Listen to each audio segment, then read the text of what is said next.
Hello, dreamers, and welcome to this week's episode. Before we get started, I just have a few notes about the show. This is an independent one-woman production, which means I depend on you to help keep the show up and running, and there are a few ways that you can help.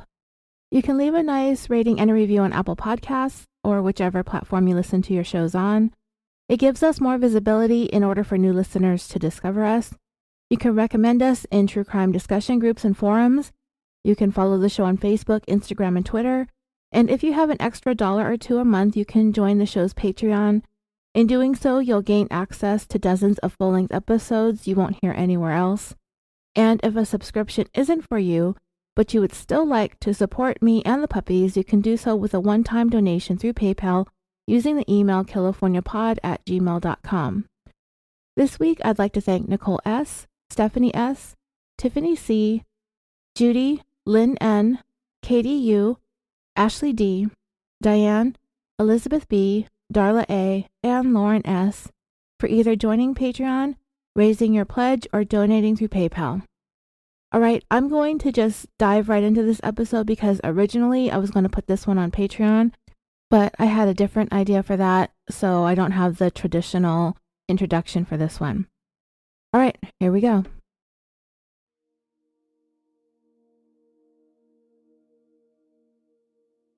This is a story about friendship. A friendship that could have lasted a lifetime. But then sometimes things happen. Life happens, and we don't always end up where we thought we would. There are twists and turns. The road is windy. We roll with it. We adjust. We change. We compromise. As you grow and learn, you come to expect the unexpected. But when it comes to your friends, the ones you know, understand, love, trust, rely on, especially your best friends, the ones that are closest to you, the ones you know better than they know themselves, those are the steady elements in your life. They're your constant, your anchor. They're your balance, your security. You're faithful, you're unfaltering. That is what we have here with Britani and Alphonze. It was an unlikely friendship that materialized in an unlikely way, which began in a high school gymnasium and would endure a span of years and life changes until it didn't. Alphonze Fitzhugh was raised in the city of San Jose, California, by a single mother. As much as she was there for him, he was there for her as well. Throughout her life, Alphonse's mother struggled with health ailments, including diabetes and lupus, and not to mention all of the various conditions and maladies associated with those diseases. Waking up to find your mother unresponsive because she slipped into a diabetes-related coma is traumatic for anyone. Much more so for a child or a teenager whose biggest worry should be his next English paper or math test or the big game on Friday. According to Alphonse's father, Xavier, because of the way he was made at an early age to have so much concern and compassion for his mom, that carried over to all the girls and women that Alphonze would become close to in life. He developed a respect and a protectiveness. He looked out for those that he really cared for. There came a time when Alphonse's mother decided that she and her son might be suited for something a bit more slow-paced than San Jose. With more than 1 million residents, it is the third most populated city in California behind Los Angeles and San Diego. So when Alphonze was just about to start middle school, his mother decided to move to the much more city of Lodi, which is approximately an hour and a half northeast of San Jose. While Lodi is smaller than San Jose, it's not the smallest town we've ever visited throughout the years on this show. It boasts a population of around 66,000 residents, but it is less city and more rolling hills that it is best known for its grape cultivation. Now, Lodi isn't as distinguished or illustrious as Napa or Sonoma or Paso Robles, but it has become a bit more well known for some of its vintages in recent years. Alphonse's mom was ready for a change of pace, for a more restful and leisurely place to put down roots, and she found exactly what she wanted in Lodi. For Alphonze, it was a drastic change. It was a much different life than the liveliness and the bustle of the big cities dotted around the San Francisco Bay. With Lodi being mostly vineyards and suburban living, it's surrounded by a lot of land and rolling hills and wineries, so for a teenager it can be kind of boring. And bored teenagers can sometimes turn into mischievous teenagers. You know what they say, idle hands are the devil's workshop. But Alphonze, to those who knew him, to his friends and family, he was, by and large, a good kid. Going to a new city almost 100 miles or 160 kilometers away meant that Alphonze was 100 miles or 160 kilometers away from all of his friends. He and his mom settled into an apartment complex in Lodi, and it was there he met his first, and for a while only friend, a young man named Evan Karoway. Evan's family life was described as dysfunctional, and because of Alphonze's caring nature, he would often invite Evan over to hang out at his place. Soon he would be staying for dinner, and before long Alphonze would be helping him out by giving him some of his clothing and some of his shoes, because Evan's things would be tattered and worn. While this would irk Alphonze's mom sometimes, she did appreciate the fact that her son did have his heart in the right place. Once the boys got started in middle school, they quickly made other friends. Alphonze was a very likable and personable guy. Kids gravitated towards him, and before long he was amongst one of the most popular students on campus. His mom allowed, and possibly even preferred, that her home was the place that Alphonze and his friends were welcome to hang out after school, and oftentimes beyond that. The main stipulation was that they all finished their homework first. Then they could kick back, they could watch TV, play video games, do whatever it is that middle school boys do. They started staying for dinner, and if it was a Friday or Saturday, they could stay the whole night. Alphonze's home was the place to be, and the fact that his mom was cool about it only enhanced his popularity amongst his friends. You know, like we talked about it in the beginning, things change. Situations change, schools change, friends change, people change. The bond that Evan and Alphonze developed for the 2 years or so across their time in middle school, it didn't exactly carry over very well into high school. This is a time when boys start thinking that they're becoming men, their interests change, their goals change, and Alphonze had his sights set on a life beyond this small neighborhood and this handful of friends. High school is bigger. You get to know people from the different surrounding areas. You begin to venture and gravitate towards new people, places, and things. Alphonze's world was widening, and he was excited for whatever it was that was destined to come his way. It was in Alphonze's sophomore year that he came to know a freshman named Britani Coberly. Her friends described her as your typical quintessential California girl, but nowadays, that could be anybody who's able to pull off a laid-back, casual vibe. Britani had fiery red hair, pale skin, freckles. She was thin, athletic, and pretty. She had a tough, tomboyish side to her with an attitude to match. She was very family-oriented. She had a younger brother and sister. Her parents were still married to each other. She did have a fun and wild life of the party side to her as well. And that was kind of like how her family was. They were the very loud, boisterous types wherever they went. Britani was the same. And she had this laugh and the sense of humor to go along perfectly with it. And as I said, Britani was athletic and she played sports when she was young with her city leagues. When Britani got into middle school, her mom encouraged her to try out for the cheer squad, but she wasn't having it.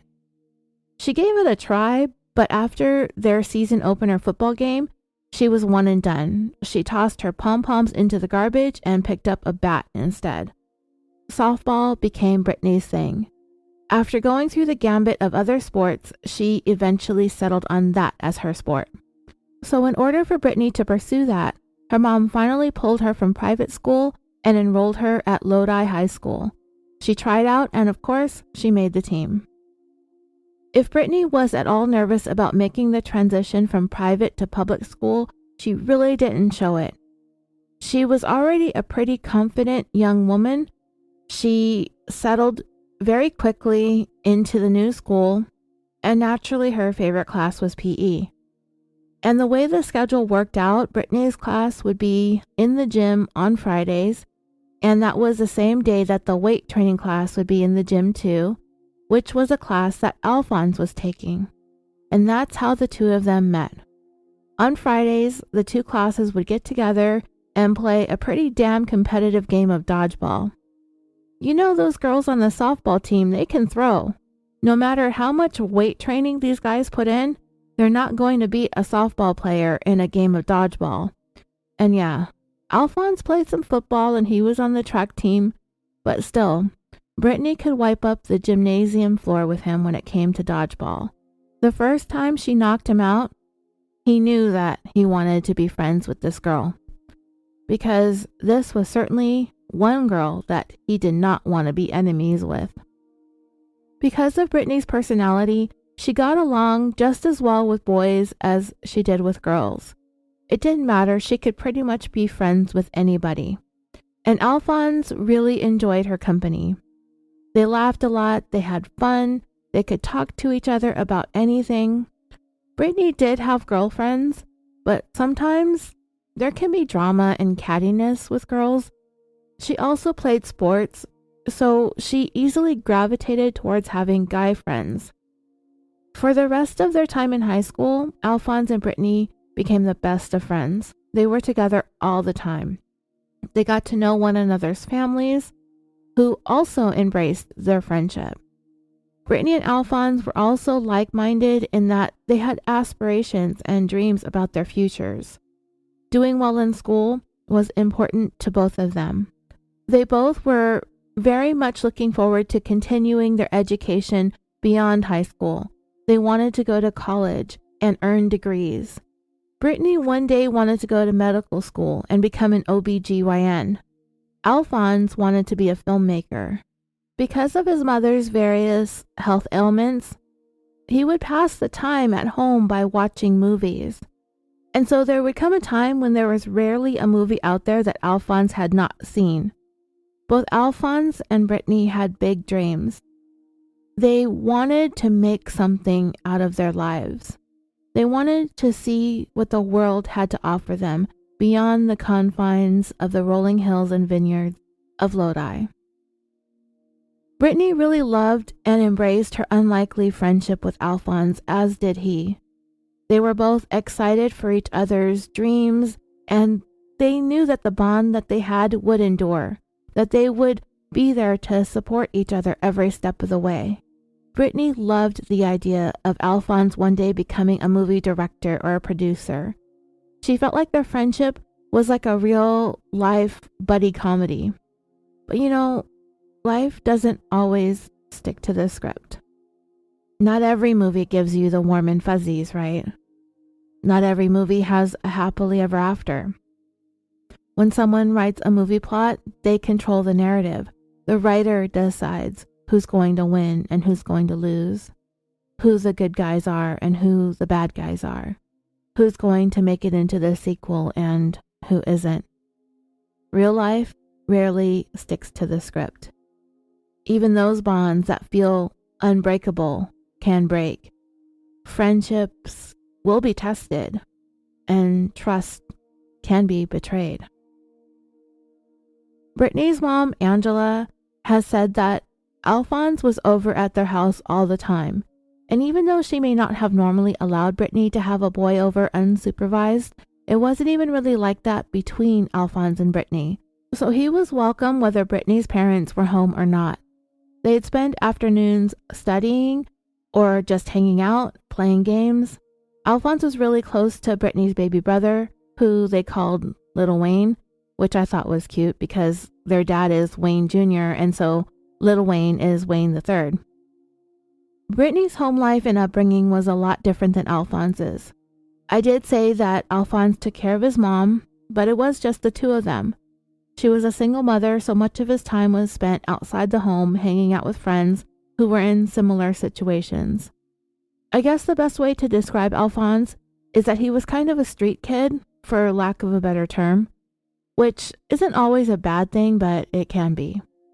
If nothing else, Alphonze grew up to be pretty street smart, to an extent, whereas Britani's family dynamic was much different. Both of her parents were present and in the home, still married, as I said at the beginning. She had a much younger brother and younger sister, but they were all very close. Britani's life was very much centered around her family. So Alphonze, in spending so much time over there, was able to experience that for himself.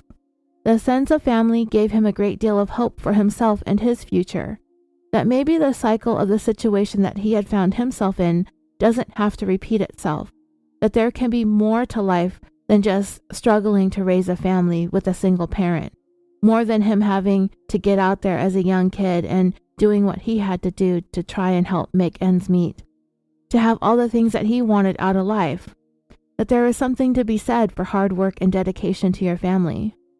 Becoming close friends with Britani and being made to feel a part of the family gave Alphonze that hope. There was a part of Alphonse's dad that thought maybe someday down the road a little something more would have developed between Britani and Alphonze. It was possible for guys and girls to be friends without there being any more between them.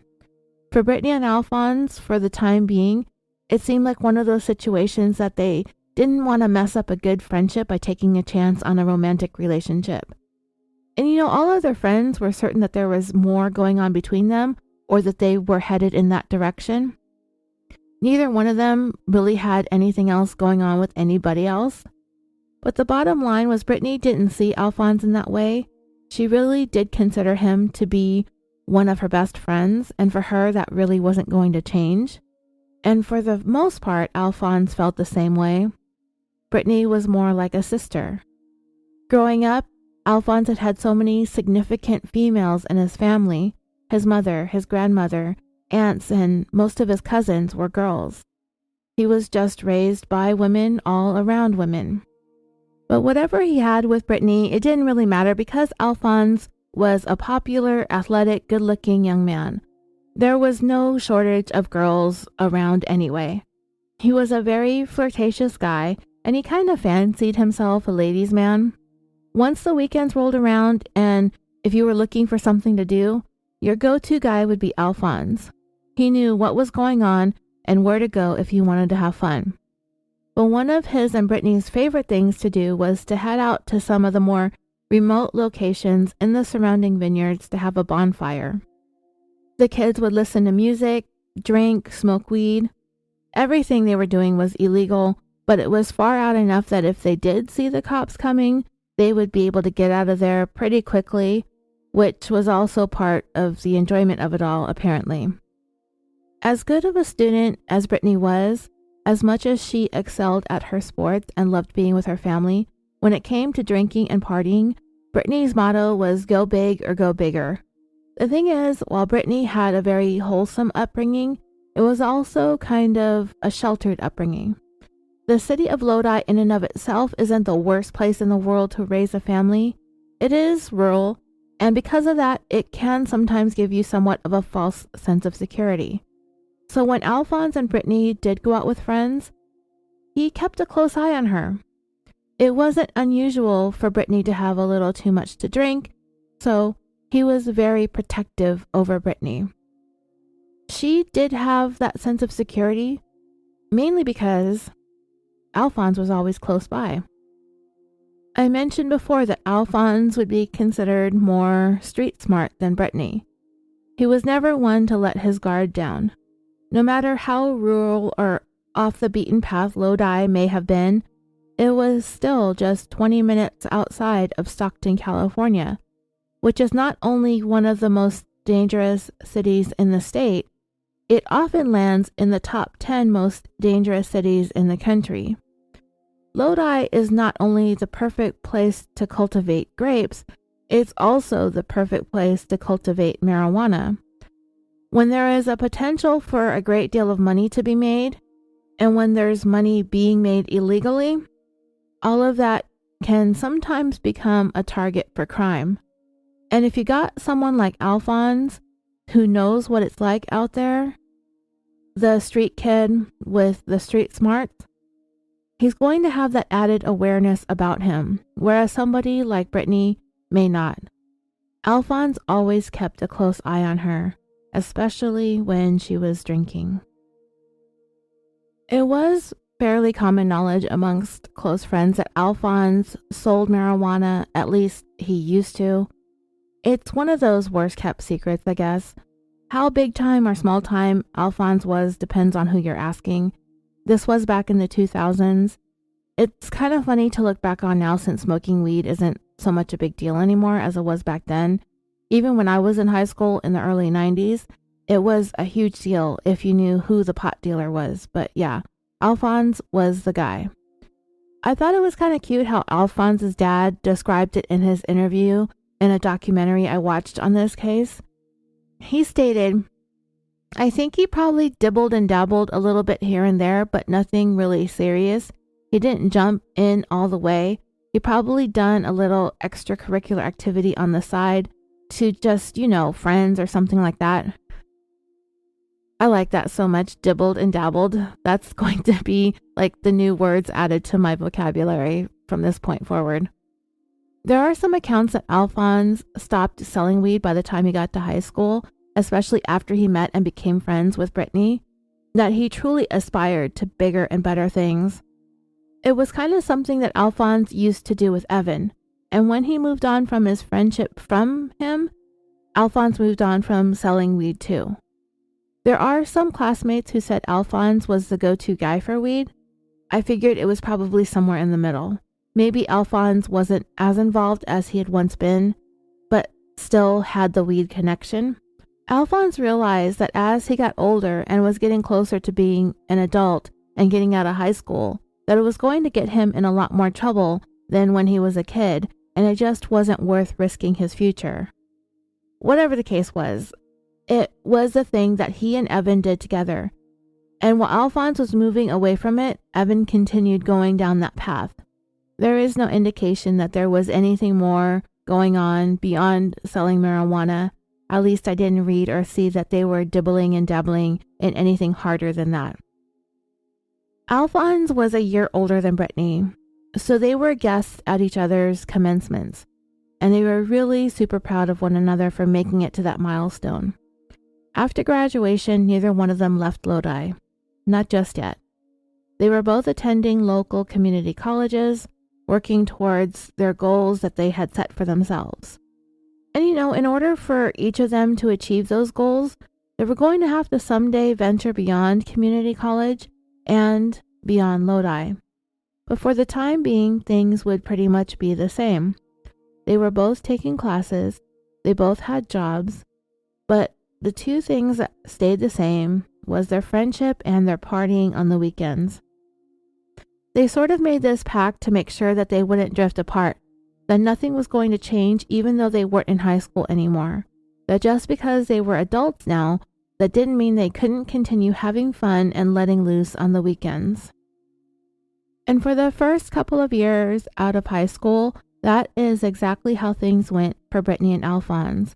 School, work, and weekend fun. Then came a weekend at one of their bonfires that they had gathered at with their friends. It so happened that Evan showed up. It had been a long time since Alphonze had seen him, so it was kind of a surprise. And it was a surprise for Britani too, who took one look at Evan and was like, wow, he is so cute. Alphonze introduced Britani to Evan, and it was kind of obvious that there was a spark between the two of them. After Evan stepped away to talk to some of their other friends, Britani asked Alphonze how, why, and where had he been hiding this friend of his all these years. And that was really how it was. Even though Evan and Alphonze had been friends for several years, they were once really close, but as they got into their mid-teens, their interests had changed. Evan went one way and Alphonze went the other. Evan was a person that Alphonze just never brought up or mentioned to Britani. And that bonfire was really the first time in a long time that Alphonze had run into him.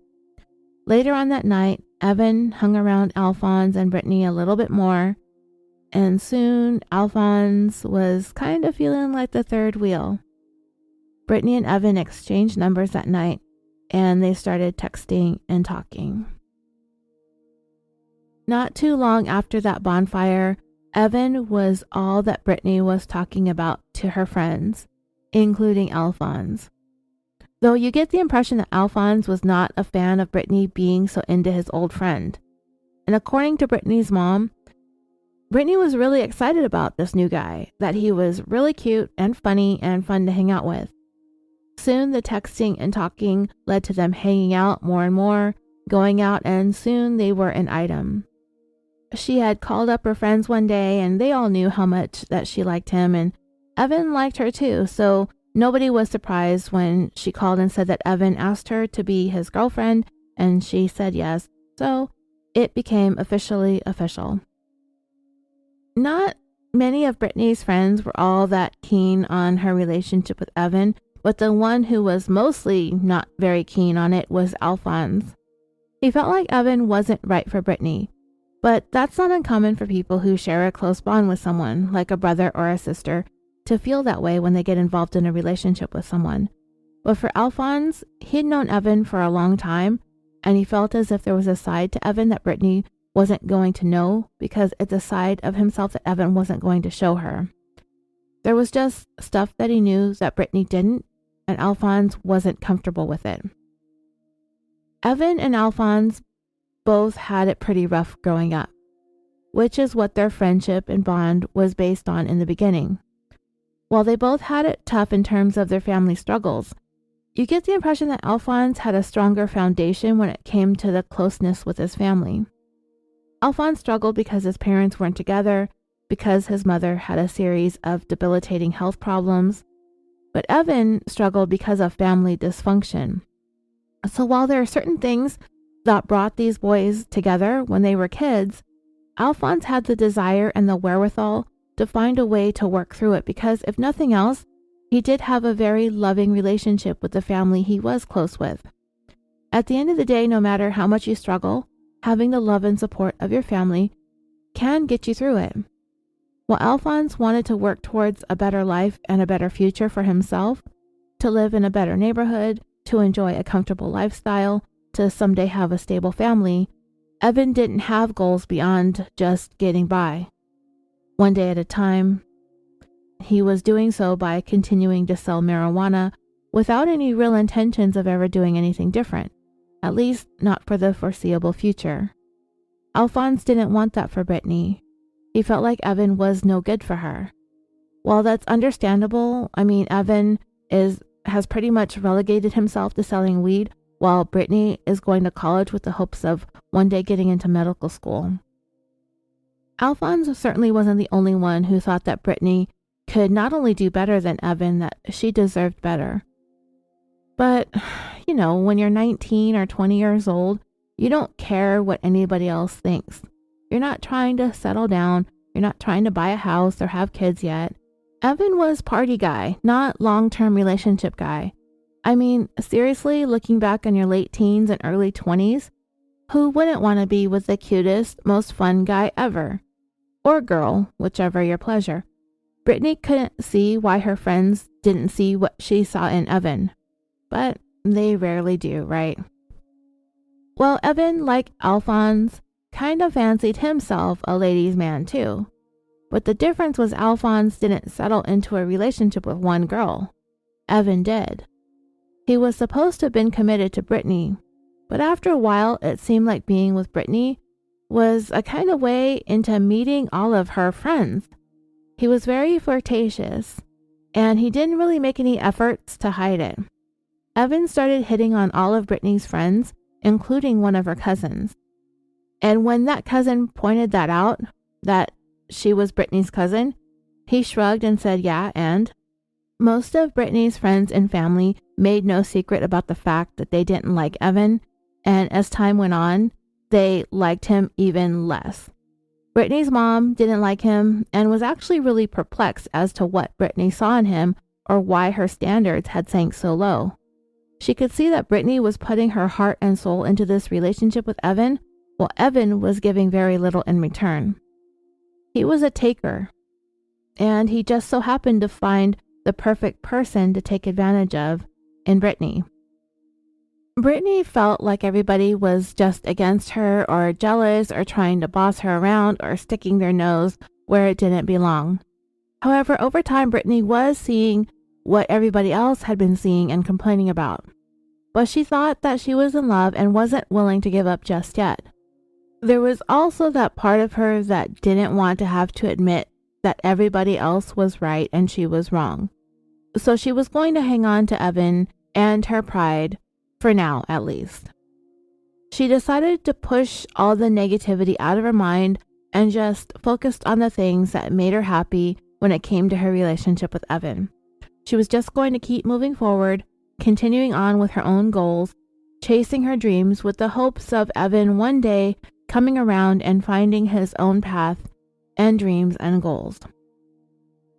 The one thing that was difficult for Britani to keep pushing out of her mind were the rumors that Evan was messing around with other girls, or at least trying to, especially with her own friends and her cousin. They were trying to warn her, Evan is no good, he's a player, he's going to hurt you. But Britani did choose to ignore and deny rather than confront it. But then there came a night when Britani got a dose of the truth.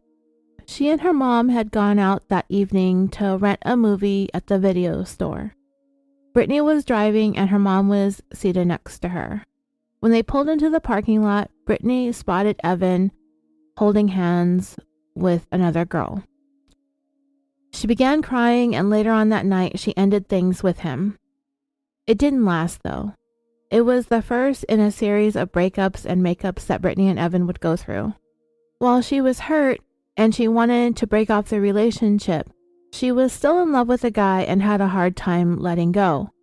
So Britani would end it, Evan would apologize, she would take him back, and then repeat. Then there came a time when Britani and Evan ended up having a pretty bad fight and broke up yet again. This time, Britani turned to Alphonze for someone to talk to, someone to lean on for support. Alphonze ended up taking things kind of the wrong way because as they talked, he tried leaning in for a kiss. This took Britani by surprise. She immediately backed away, and she was shocked and confused because nothing like that had ever happened between them before. They'd never even come close.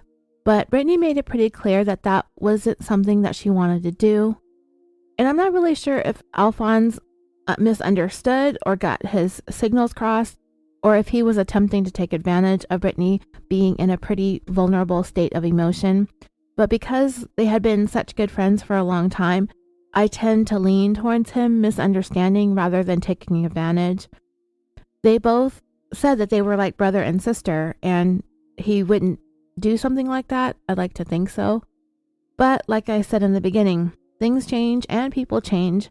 And one thing is for certain. From the moment that Alphonze made that move on Britani, nothing would ever be the same between the two of them again. When that incident happened between Britani and Alphonze, it got Britani and her other friends wondering where that had all come from.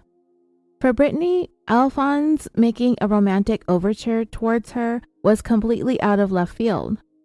But her closest girlfriends weren't as surprised by it.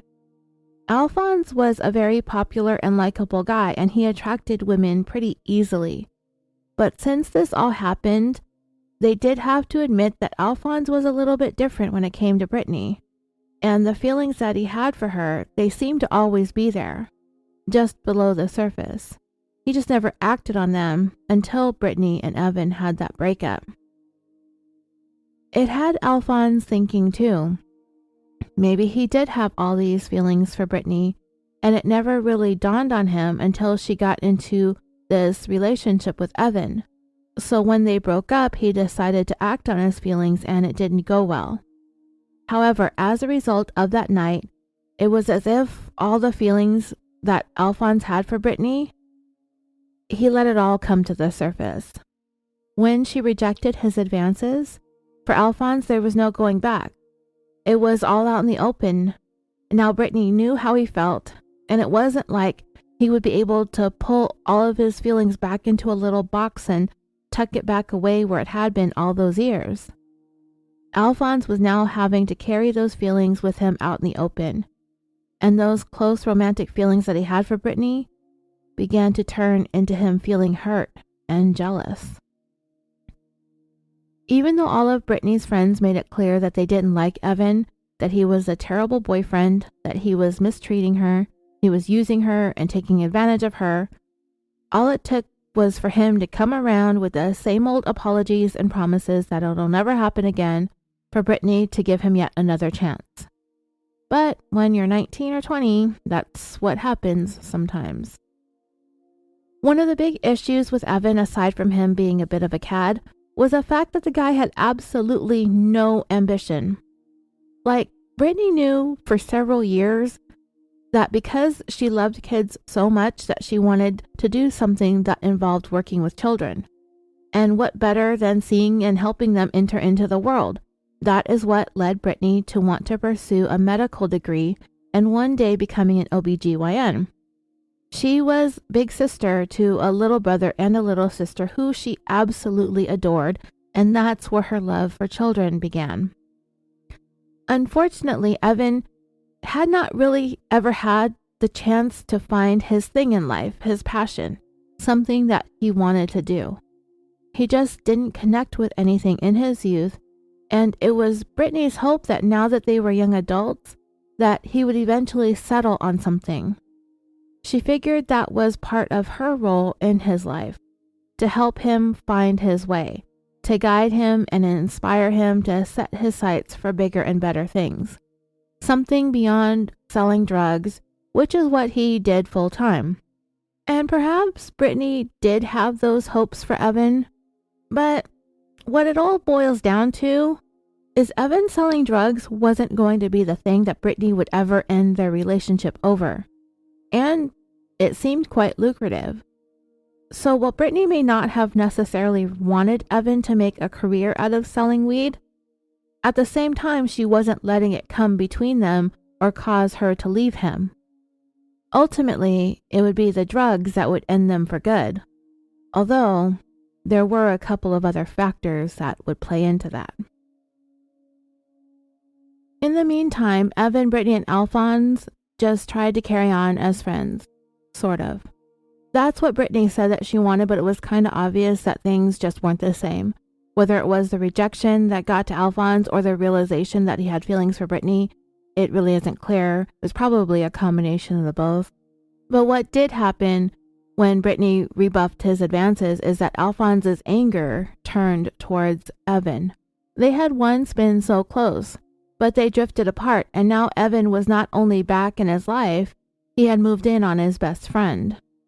Alphonze and Britani had so much more in common than she did with Evan. They were both smart and ambitious. They were going places in life. Evan was just kind of there. All he did was sell weed and party. Not that Alphonze wasn't all about that either at one time, but he felt like he had grown up and matured and needed to move on to the next stage of his life. Otherwise, he'd be stuck in Lodi forever, probably ending up on the streets or in jail or dead. It was hard for Alphonze to sit on the sidelines of Britani and Evan's relationship, feeling that he would be a better man for her. Alphonze was having a hard time getting over the sting of her rejection, and time wasn't making it any better. If anything, it only made it worse. Because not only was he having to wallow in his own self-pity, Britani wasn't really there for him either. When she needed a shoulder to cry on, Alphonze was there for her.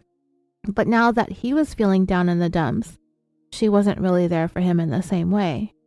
Her whole world evolved around Evan, and all that did was aggravate Alphonze even more. It was becoming clear amongst their circle of friends that Alphonze was really wanting to be with Britani, and he wanted to try and figure out a way to get her to reciprocate the feelings. There's no doubt that he cared for Britani deeply and that he missed the friendship that they used to have before everything happened with Evan. But now that he didn't even really have that, it was like it caused him to want her in more ways than just friends. He wanted to be the one in a relationship with her, and he really didn't make any efforts to hide his feelings from their mutual friends. But Britani was kind of getting tired of Alphonze always being so dejected and forlorn every time she saw him. So along with everything else that was going on, this was putting more and more distance between them. She didn't come straight out and confront Alphonze or say anything to him like she's over him being so gloomy and such a drag to be around. She just began drifting away from him more and more, not wanting to hang out, making excuses, not answering text messages and phone calls. But she didn't have to say it or be mean about it. Her actions were speaking loudly, and Alphonze was getting the message. She was choosing her relationship with Evan over her friendship with Alphonze. And while Alphonze may have been feeling like the odd man out, it really wasn't like he was the only one. Britani and Evan were all about each other all the time. She wasn't seeing any of her friends like she used to, according to her mom, Angela.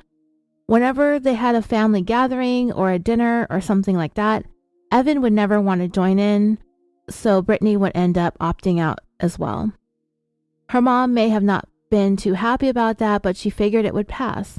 Lots of young people go through these intense feelings when they get into these relationships. In order to try and get his mind off of things and stay busy, Alphonze began spending more time with a cousin of his named Robert Barnes. And Robert was about 2.5 years younger than him. But Alphonze often carried on and on about Britani and his feelings for her. Robert tried to convince Alphonze that it was no big deal, there's lots of other women out there, just to get over it. But Alphonse's mind wasn't going in that direction. He was more interested in trying to get even because he felt like he had been so wrong and betrayed, especially by Evan. So Alphonse's first brilliant idea was to break into Evan's house and to steal one shoe from each pair of his shoes. I do find that to be immature and annoying, yet slightly funny, only as a prank though. Eventually I'd want the shoes to be given back, but that wasn't going to happen. In that case, it can be expensive. And I'm sure Evan, being that he sells weed for a living, probably spends an obscene amount of money on shoes. Alphonze also saw it as a pretty funny joke, but if he never had any intentions of giving the shoes back, then it's a crime. Evan was enraged when he came home to realize that every one of his shoes was missing a mate. And Britani, of course, is the one who has to deal with Evan's anger over this, and really she took it as a slight against her too. Alphonze didn't even try to hide the fact that he was the one behind it because he was quite amused by the whole thing. Britani had a hard time calming Evan down over the missing shoes. She and Evan both saw this as an insult, and because Alphonze had acted so disrespectfully towards Evan, his home, and his property, Britani took it as disrespectful of her as well. As a result, from that point forward, Britani fully cut herself off from having any more to do with Alphonze. She wouldn't even reply to his text messages anymore. And this backlash from Britani was a thing that Alphonze did not anticipate. Besides, Evan wasn't really all that keen on Britani talking to Alphonze anymore anyway, since he had tried making a move on her. It caused lots of fights between them. One really bad one was when Evan snooped on Britani's phone during the night and found some text messages from Alphonze. Things were just really bad between them because of Alphonze, and really Britani was kind of stuck in the middle of all of it, but ultimately she chose Evan over her years-long friendship with Alphonze. Britani's friends even went so far to say that she grew to hate Alphonze. Her anger towards him had taken her emotions to that point because of the way that he was being towards Evan. So as far as she was concerned, the friendship between them was over. Alphonze tried to just keep moving along and moving on, telling his friends that he really didn't give a crap anymore. But the truth was, it did bother him, and he was hurt that Britani would choose Evan over him. Not only had they been friends for way longer than she ever even knew Evan, Alphonze felt like he was better, smarter, and more ambitious than Evan. He just didn't get what Britani saw in him, a guy who had nothing going on for himself. At first, Alphonze just kind of put up with Evan being around and being in Britani's life, but once Britani completely stopped talking to him, that's what really got to Alphonze and took his emotions to the next level. Britani decided that not only did she not have room for Alphonze in her life anymore, she didn't want or need him in her life either. She was convinced that she and Evan were going to last forever. After they got back together from their last big breakup, they felt closer and more serious than before. They started talking marriage and having a family. When Britani graduated from high school and started going to college, her parents went ahead and converted their detached garage into sort of a little studio apartment for her to live in so that she could study in peace.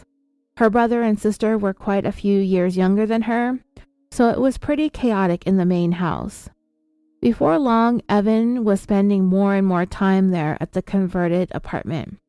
Soon, he was spending the night there, and then another night, and then another, and then he gave up his own place and moved in permanently. Britani's mom was not happy that Evan was living there. Not just the fact that he moved in with their daughter, but it was the fact that Britani was busting her ass, going to work and going to school full time. Some nights she wouldn't be home until 10 or 10:30 at night, and when she would get home, she would make dinner for herself and for Evan, who just sits at home all day doing nothing. That's what Britani's mom was annoyed with. Britani was a little bit too busy to really notice or care. She was hoping that her hard work was going to pay off for her in the end. While she felt like she was doing everything that she was supposed to do, it did wear on her at times. She thought about her future and how much she wanted it. Day in and day out, that's what kept her going. And at the time, she did think life was going exactly the way she wanted it to, especially with Evan by her side. But there were times when it was overwhelming. But there was hardly ever time to even worry about that. It may or may not be unfair of me to say that all Evan did was sit around the converted garage and do nothing, when the truth was he was selling weed out of their place. It was a much different direction than Britani was headed. At the time, recreational marijuana was illegal, so possession with the intent to sell was a bit more serious than just having a bit of weed for your own personal use. It's not easy to mask the smell of a large quantity of marijuana, and Britani's mom isn't stupid. She could tell that there was more going on inside Britani's apartment than just some regular recreational smoking. It was causing problems between Britani and her parents, who kept telling her and Evan that they did not want drugs being sold from their house. There is potential for everybody to get into trouble. But the both of them, Britani and Evan, they refused to abide by Britani's parents' rules, which I'm actually kind of surprised by the whole thing. For one, that Evan was openly selling drugs out of their house and just completely acted like he could do whatever he wanted to do on property that Britani's parents owned. That takes a lot of nerve to just thumb your nose at it like that. And secondly, that Britani would just go along with it and defy her parents in that way. After all, remember, she was all up in arms about Alphonze disrespecting her and Evan the time that he stole one shoe from each of his pairs. She made such a big stink about this being such disrespectful and whatever, But when it came to her and Evan disrespecting her parents by continuing to sell weed out of their house after they explicitly had been told not to, it was like she just didn't even care. Britani felt like the converted garage was her to do with what she pleased, and that included allowing Evan to conduct his business how he saw fit. As much as Britani may have been on the right path as far as her education and career goals were concerned, she was also very much on board with Evan's illegal activities. She allowed him the place to do it, she supported it. Oftentimes, she did the driving and the delivery, and she was just as complicit since she lived there too. I'm pretty sure that it is possible for the homeowners or landlords to get in trouble if illegal activities are happening on their property. It just varies from jurisdiction to jurisdiction. I don't know if Britani realized that or not, but she's not stupid, so most likely, yeah, she did. But just like everything else when it came to her parents' house rules, she didn't care. She and Evan are grown, so they know everything, right? Evan ended up having a metal security door put on the entrance of their converted garage. He installed extra locks and deadbolts, and they took precautions to be careful and vigilant about everything that went on around the property. According to law enforcement, Evan had quite a lucrative business going on there. He was making a lot of money, and with that comes a certain level of risk when you're talking about the amounts of drugs and money that he kept on the premises on a regular basis. Evan's drug dealing was one of the reasons he and Alphonze originally drifted apart. They used to do it together. It was Alphonze who had shown Evan the ropes. Evan ended up getting arrested once, and then after that, Alphonze knew that he needed to move on from that life if he really wanted to go places. So he got out of the dibbling and dabbling, and yeah, Alphonze never got to the level of drug dealing that he believed Evan was taking things to. It worried Alphonze the way that Evan was dragging Britani into his mess. It was putting her at risk too, living that kind of life. She was Evan's ride. She was the one who drove him all over the place whenever he needed to go somewhere, to make a deal, or to pick up or drop stuff off. And Alphonze hated the fact that Evan was dragging Britani all over to these not-so-good neighborhoods. He felt like Britani was too naive to realize what Evan was getting her into. And the longer this went on, the more Alphonze wanted to try and figure out a way to get Evan away from Britani and out of her life. However, it may have been more about Alphonse's own jealousy, even though he may have tried to frame it as being for Britani's own good. Evan was very well aware of the risks that went along with his drug dealing, and Evan let Britani know that they needed to be careful, so they were pretty cautious. They tried to be as alert and aware of their surroundings at all times, to a point where the two of them grew to become pretty paranoid, and as time went on, it only got worse. It got to a point where their family and friends were becoming very worried for them, not just for their safety, but for their mental health. It seemed like at times they were both kind of losing it because of the way that they were acting, and it was becoming obvious to everybody that they were up to no good, particularly Alphonze. Alphonze felt as though Evan and Britani wouldn't be acting as weird as they were if they weren't up to something really, really bad, really, really big, or both. And along with that, Alphonze reasoned there was a lot of money involved. So he decided he was going to make the leap from stealing shoes to robbing Evan for the tens of thousands of dollars that he believed that Evan had stashed inside that converted garage. And with that, the planning began. Alphonze had come to the conclusion that the reasons why Evan and Britani had been acting so paranoid was because they must have had a lot of money and drugs stashed inside the place where they were living. So he came up with a plan that would basically kill two birds with one stone, for lack of a better analogy. He decided to rob Evan. That way, not only would he come up on a large amount of money, he would also get Evan out of Britani's life.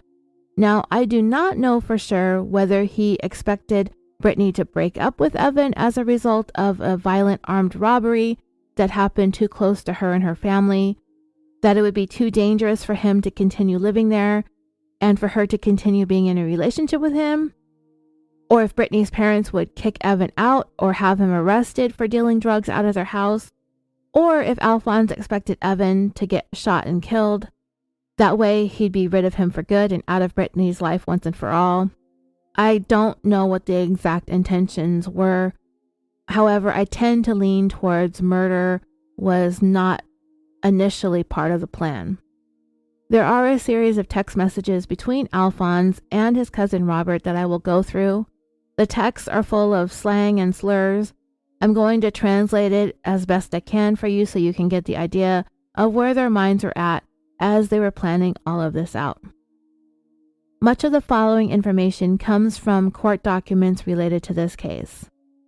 On November 18, 2009, Britani was living with her boyfriend, Evan, in her parents' garage in the city of Acampo. It had been converted into sort of a one-bedroom apartment. That evening of the 18th, shortly after 8 p.m., Britani and Evan went to Lodi to get some fast food. The trip there was about 7 to 10 minutes, and Britani was driving. When they arrived home, they parked in the driveway, which was dark, as were the surrounding areas. They got out of the car and headed towards the front door, side by side.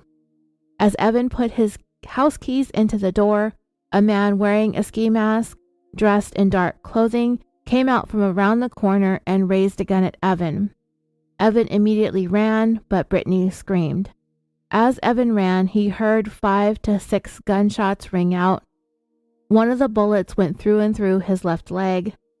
Evan never saw the shooter's face or any other identifying features. Britani's mother was home at the time with her 2 younger children, along with some friends who were visiting them. From inside the main house, they heard the screaming and the gunshots and immediately called 911. The shooter had fled, and when Evan returned to the front door, he found Britani had been shot one time in the back, and he also made a call to 911. Britani was unresponsive. She was not breathing, and she did not have a pulse. Evan attempted to begin CPR. He heard Britani let out a single gasp of air, but that's all he ever heard coming from her. Britani was subsequently transported to a local hospital where she was pronounced dead. It was later determined that Britani died in less than a minute after being shot. I could not find any information about what the bullet that struck her in the back actually hit, but it had to have been something so rapidly fatal, like right through her heart or its major artery. A nearby neighbor heard the gunshots and went outside to investigate, because that's the smart thing to do, right? A man dressed in dark clothing ran by and got into an SUV that was parked nearby a truck that belonged to that neighbor. They did not turn on the vehicle's headlights and drove away very slowly. Crime scene technicians recovered 2 .380 cartridges and 3 bullets. 2 of those bullets were .380s, and the third one was a .38 Special, but they were all determined to be fired from the same gun. Investigators also found digital scales, 8 ounces of marijuana, and $8,500 in cash. The investigation into the shooting eventually led to Alphonze becoming a person of interest. It was basically their circle of friends who began pointing investigators towards Alphonze. It was discovered that Evan and Alphonze used to be friends. They had both sold marijuana, and it was Alphonze who taught Evan how to make money selling drugs. Alphonze and Evan's friendship wasn't close anymore after they got into high school. It was then that Alphonze became friends with Britani. Sometime after high school, Alphonze and Britani encountered Evan. It was shortly after that Britani and Evan began a romantic relationship, and this caused the 2 men to dislike one another. Alphonze regularly purchased marijuana from a person identified as Joshua in court documents. On one occasion when Joshua was selling to him, Alphonze asked him if he knew where Evan was living. I don't think Alphonze was able to ascertain that information from Joshua. However, he did go on to discuss some of the planning as to what he was going to do in text messages. On August 24, 2009, a little less than 3 months before the shooting, Alphonze sent a text to Joshua that read, and dreamers, I'll be paraphrasing, and speaking the complete words with all their consonants and vowels, but I'm not going to correct the grammar. His text message said, "Just remember, loose lips sink ships. Keep everything we spoke on between us. Real shit. We can fuck with each other all day." Joshua replied with a text agreeing with Alphonze, to which Alphonze replied, "Off top, no pillow talking. This shit ain't for the faint or the weak of heart. The game is thick. Make your next move your best move." And in a follow-up text, Alphonze said, "Remember what I said about that? Let me know when's a good time soon to get that and split that one time, you understand me?" Joshua would later state that this text message basically meant that Alphonze wanted to know when it would be a good time to go after and get Evan. At the end of each of Alphonse's text messages, they're all followed by a preset tagline, and he changes them frequently, and I'll tell you what they all are because they're so stupid. The tagline at this point in time was the N-word, followed by "cross in the game gets the blues." Joshua explained that he believed that tagline was meant to indicate that selling marijuana is a difficult market. That's what the court documents read. I interpreted that tagline as being if someone messes with you or what you're doing, then bad things are going to happen to them. The defense tried to have these taglines excluded from the text messages. They were ultimately all kept in, so after each one of Alphonse's messages, you get this variety of dumb phrases. So, as it turned out, Alphonse's cousin Robert was not the only person that Alphonze had asked to help him carry out this robbery that he was planning.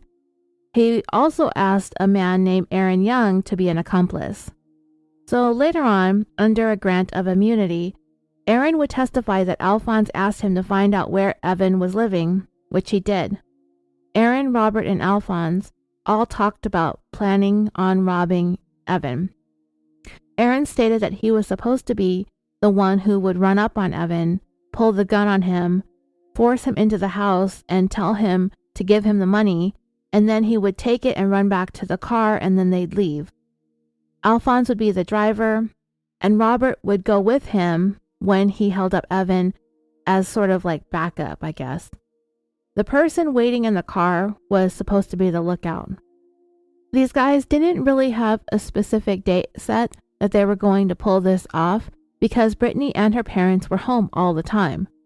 Aaron ended up being unable to go because he suffered a leg injury that prevented him from participating in the robbery. For his testimony, Aaron was able to plead guilty to assault with a deadly weapon in an unrelated case and was given credit for time served. Aaron was also relocated for about a year and a half up until the day he testified against his co-conspirators, and that cost $28,479.40. Alphonze sent several text messages to a variety of individuals as he prepared and planned for the robbery. The most relevant ones were put forth in the court documents. On September 7th, 2009, a little more than 2 months before the shooting, Alphonze sent a text to an unknown person that stated, "I need a quick lick to get some artillery, then I'll be ready to get ears." Evan's nickname was Long Ears. In a follow-up text, Alphonze stated, "I'm damn near ready to hit ears, but I need artillery for the bigger licks we got on deck." According to Urban Dictionary, a lick is a successful type of theft, which results in an acceptable and impressive and rewarding payday for the protagonist. On September 22nd, 2009, a little less than 2 months before the shooting, Alphonze sent a text to his cousin Robert that stated, "We need to get some more shells tomorrow when Rock gets his car back," and the tagline this time was, "Young baby face assassin for real." The following day, Alphonze texted an unknown person that he needed to buy some ammunition for him. 3 days later, Alphonze sent another text to another unknown person asking them to buy a few boxes of shells for a few of his guns. On October 5th, 2009, about 6 weeks before the shooting, Alphonze texted the same unknown person from his September 7th text exchange and stated, "You need to get in that house and set your eyes on that safe and loot. Baby, it's go time." The tagline this time was "Dominant Species on the Planet." The unknown person texted back, "I don't know how to get any more info. I gave you what I could, Fonz. It's in your hands now. Evan's girl has all the money at her house since Evan's locked up." Later that same day, Alphonze texted, "Okay, baby, so he's got it all at Brit's and hopefully in the pool house then, right?" The person replied, "Yeah, last I heard she and him were living there. I'll keep a lookout on it, but 95% sure it's all there and shit." Alphonze replied, "Okay, I'm ready to do it now. It better be if Danny had it, honestly, but if it's at her pool house, that'd be perfect." The next day, on October 6th, Alphonze sent the same person a text that read, "Baby, I'm ready to go. Have you heard anything new? I'm locked and loaded and ready to go." Alphonze also sent a text to someone named Carlos that said, "Bruh, keep your mouth shut on that business. If we jump the N-word too fast, that whole lick's over. It ain't for certain he got the shit there." And this time his new tagline was, "One date will unite us all in the end."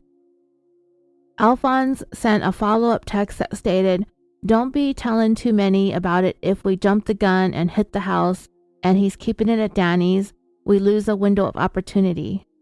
And in another subsequent text, Alphonze wrote, "Once my bitch sets eyes on the prize, we in there. Everybody's too hungry and ain't got the facts straight to go in blind." In this case, Carlos pleaded guilty to accessory after the fact in exchange for a 14-month sentence, which was considered time served. He was also required to provide truthful testimony at trial. On October 8, 2009, Alphonze sent a text to Carlos that stated, "I hope you ain't busy today, bruh, cause we need to be training to catch this N-word slipping out there." Carlos replied, "Who?" Alphonze answered, "Evan. We gotta wait out there by his house and see if we can catch him slipping, bruh. So come out here with Rob G like 6:30, it's go time."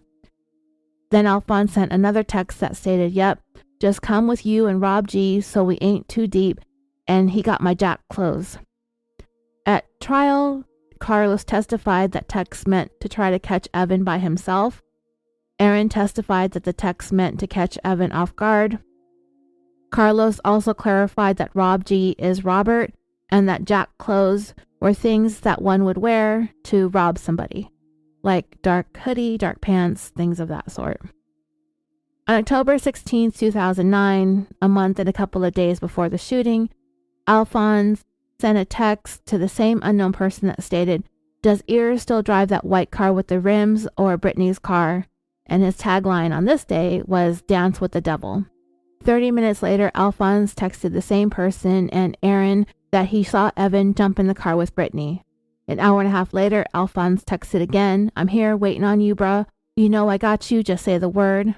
An hour after that, he sent a text to Carlos that stated, "Don't forget the backpack, bro." Carlos later testified that Robert Barnes kept a gun in a backpack. On October 17th, Carlos sent a text to Alphonze that stated, "Hey, I was checking out the spot and they put a black safe in the car. It was a little safe." Alphonze complimented Carlos on his surveillance by texting, "Good job, bro. Watch him like special ops type. If I was with you, that would have been the perfect timing." And his tagline on this day was, "Ya boy flyer than a 9/11 terrorist." On October 28th, Robert sent a text to Alphonze that stated, "I am fixing to go get the mask and more shells. I already got some new Franklins." Franklins are a brand of baseball gloves. Carlos later testified that he drove Robert to a sporting goods store to buy some tight-fitting baseball gloves. Carlos's girlfriend also provided testimony that she overheard Alphonze talking about wanting to kidnap Evan over money or drugs. She had gone to a Halloween party at the end of October of 2009, a little less than 3 weeks before the shooting. She went with Carlos, Alphonze, and Robert. That evening, she and Carlos had gone to Robert's house. It was there she saw Alphonze pull out a revolver from his waistband. Carlos testified that he saw a firearm in a backpack at Robert's house, and at least one other witness saw Alphonze with the revolver on the evening of the Halloween party. A witness identified as Michael in the court documents testified that he sold Alphonze 2 bulletproof vests. On November 6, 2009, 12 days before the shooting, Alphonze sent a text to Michael that stated, "We need to get them vests out here, bruh. Up to what caliber can they stop? Do you know?"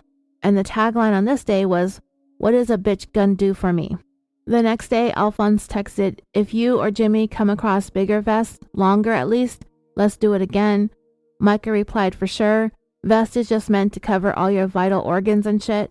Alphonze replied, "I know, but yeah, kidneys is pretty vital. I wish I still had my level 4 Teflon." On the day of the shooting, November 18th, 2009, the court documents outline the text messages and the cell phone locations. On that day, which was a Wednesday, cell phone records revealed that Alphonze and his cousin/accomplice Robert Barnes were in downtown Stockton. At 6:25 p.m., Robert sent a text to Alphonze that stated, "Make up." Alphonze replied, "Yep," with a tagline, "Religious about the clitoris." 30 minutes later, Robert texted, "Where you go?" Alphonze replied, "We'll be there now." At 6:59 p.m., Alphonze texted, "Yeah, come on, so we can get eggy." Later on, he texted, "Bring my backpack, bruh, it's on your bed." At 7:30 p.m., Robert's cell phone was headed north on Highway 99 in the Lodi area. From 8:09 to 8:33 p.m., his phone was near the area of the crime scene, and from 8:09 to 8:32 p.m., Alphonze's phone was near the crime scene also. During this time, they made 5 phone calls to one another. 4 of them lasted between 52 seconds and 1 minute and 32 seconds. The last call, made at 8:32 p.m., lasted 18 seconds. 911 was called 6 minutes later at 8:38 p.m. From there, both phones were headed south on Interstate 5, and by 9:30 p.m., both phones were back in downtown Stockton. Their third accomplice, Aaron, who backed out of the robbery due to a leg injury, testified that Alphonze and Robert came to his home that evening. He resided in downtown Stockton. He described Alphonze as frantic and crying. He said Robert was not crying but seemed kind of frantic. Alphonze told Aaron that the robbery went bad and that Britani was shot. Alphonze also told Aaron that it was only he and Robert who were there. Alphonze said that he was in the car at the time, but he heard the gunshots and Britani's scream. Robert said that he ran up on Evan and that Evan threw a drink at him. After that, Barnes said that he shot Evan in the leg as he was unlocking the door. He said that Britani screamed, which startled him, and the gun went off. Both Robert and Alphonze told Aaron that they did not mean to kill Britani. That same night, Alphonze sent a text to Carlos that stated, "We never even left to do shit. The party we was going to got canceled. Alright, bruh, don't feel left out." I interpreted that text message as Alphonze telling Carlos, somebody who was meant to possibly be with him at the robbery or helped in the planning somehow, that it didn't go down and that he wasn't going to get any money. Alphonze also sent a text to Aaron telling him that he was watching the news on TV about Britani's murder. Months before the shooting, Britani was no longer speaking to Alphonze. She wouldn't even text him. And based on the way she and Evan were acting, he had come to the conclusion that because of their behavior, that Evan, his drug dealing had become pretty big time and that he was making a lot of money, and they were paranoid because of it. It was then that Alphonze began talking to his cousin Robert about robbing Evan, since it was rumored to have been tens of thousands of dollars that he had stashed in his place. They also began surveilling Evan to get an idea of what his movements were like, and eventually they were hoping to catch him in a vulnerable position. The text messages clearly outlined the months of planning that was taking place. Alphonze and Robert began watching Evan. By the time they had gotten all of the things that they needed for the robbery, the ammunition, the clothing, the gloves, the ski mask, the bulletproof vest, etc., they began watching Evan for just the right time to catch him alone. The opportunity arrived on November 18th, 2009, but Evan wasn't alone. Alphonze and Robert were watching as he and Britani left their place to go get some fast food, and they decided to take this opportunity. While they were gone, Robert got out of the car and hid on the side of their garage apartment, while Alphonze remained in the driver's seat of their vehicle. It was less than 30 minutes later when Evan and Britani returned home. Inside the main house, Britani's mom was there with Britani's brother and sister and had some friends visiting at the time. There was just really not going to be a time when Britani's mom wasn't going to be there. Alphonze knew there was always somebody home, so they decided to just do it when they got the best chance they could. Not only did they do it when Britani's family was there, but there were several other adults and children inside the house at the time too. Just as when they had left to go get food, as Britani and Evan arrived at home and got out of the car, they were being watched. They walked towards their front door, and as Evan was putting his keys into the lock, Robert emerged from around the corner wearing a mask and dark clothing. He raised his gun and pointed it at Evan. Unfortunately, Robert had little to no experience handling a firearm, so things went bad really fast. Alphonze and Robert may have made the claim that they never intended to shoot Britani and that Evan was their target. But they knew that they were always together, and they saw that they were together when they decided to carry out the plan. Likely they were losing their patience waiting to catch Evan alone. And this is what would ultimately cause this whole thing to turn out the way that it did. Not that criminals are intelligent individuals, but in this particular case, Alphonze and Robert are just stupid. I mean, I'm not an expert in armed robbery, hostage taking, or home invasion burglary, but it was just so dumb to not only have one gunman to try to control two victims, but to jump out from around a corner and startle them. Clearly, Robert's nerves were just as on edge as Britani's and Evan's. And they knew Britani wasn't very street smart. She had never been a crime victim or robbed like that before. Her knee-jerk reaction was to scream, and Robert's knee-jerk reaction was to open fire. And as I said, I'm no expert on any of this, but you'd think that at the very least that they'd watch enough TV and movies, especially Alphonze, Mr. I Want to Be a Filmmaker, to know that they needed at least one gunman per person, outnumber them if possible, and they should have at least waited until Evan got the door open and to come up from behind them, not from the side, and scare them like jumping out from a dark corner. And they should have just quietly let them know that to not make a sound or else they're dead. Order them into the house, maintain control, and then proceed with the robbery. Then they could get the money, and they could have left without alerting anybody in the main house that anything was wrong. Everybody would get what they wanted. The robbers would have the money. Britani may have either kicked Evan out or possibly even broken up with him, which is what Alphonze wanted. Not that this would have been the right way to go about this. I'm not saying that this is like a blueprint for the perfect home invasion robbery, but at least nobody would have been hurt or killed. Alphonze and his co-conspirators were so caught up in the planning of this robbery, as if they were like a bunch of badasses, and you can see it in all of their lame text messages. But when it came down to it, they were all a bunch of morons who had no idea what they were doing.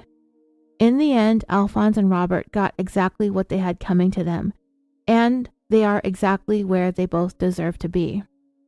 They each tried blaming each other for the crime.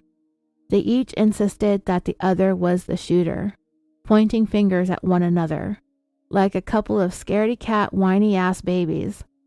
It's like, where'd all the badassery and hard talk go, right? But based on witness testimony, it was determined that Alphonze was the primary architect of this crime, and Robert was the shooter.